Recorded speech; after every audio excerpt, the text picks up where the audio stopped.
Good morning, all. CamelbackTrading.org coming to you this Thursday morning, July 18th. Looking at window traders' market profile of the ES and the NQ.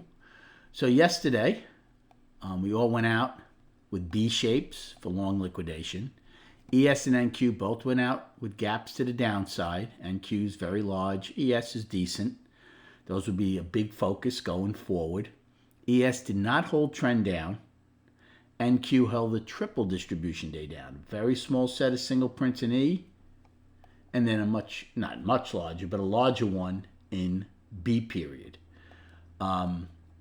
They shot above in the overnight, this level here, but right back to it, right? So this is a pretty big area right here. What distributions are we going to attempt to trade in today if we stay inside yesterday's range in NQ? Will it be the lower distribution?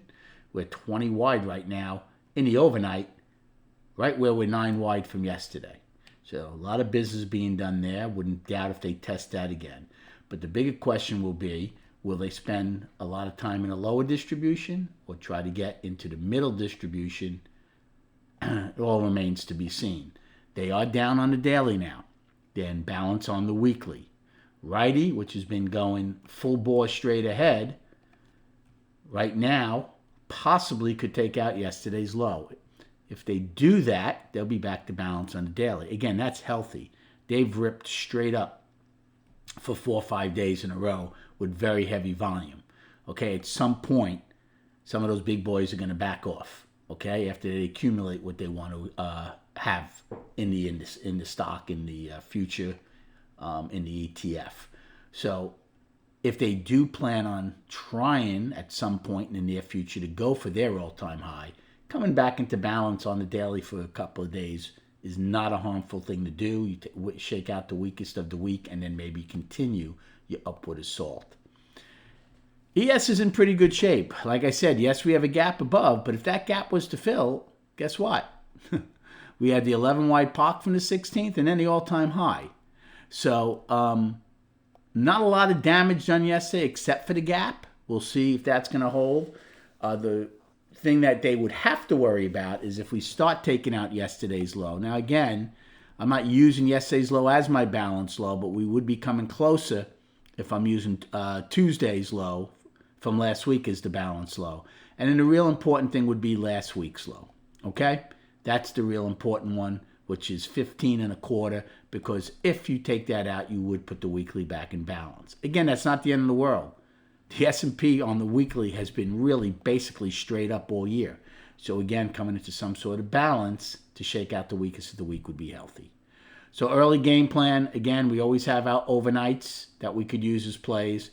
Right here where we're trading in ES, there's really nothing. You have an 18 wide overnight, you have 11 wide regular trade now, POC.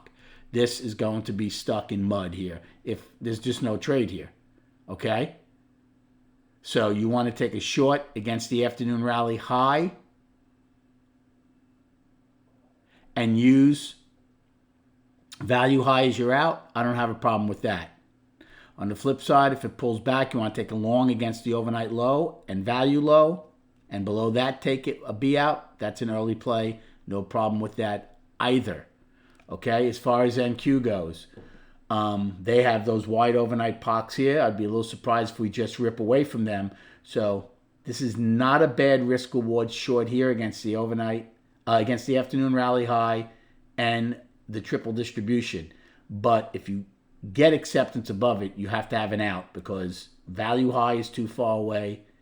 Overnight high is way too far away. So I would use a specific point total wherever you short it, maybe 10 points, 15 points max as you're out if you do take that short. Okay? Again, just early plays. This is what we're discussing in the trading room all day long. Chart-wise, 57 million shares yesterday for SPY, not even our average, which is down to a putrid 64 million. In fact, it might be under 64 million. It is, just under 64 million. So, really, really weak volume. So gaps are the main focus, still in balance. Last Tuesday's low would be my balance low. If you take that out, we would be down on the daily, and then the weekly would also be back to balance. Good luck trading today. Thank you for liking and subscribing to this channel, and we'll recap at 4 p.m.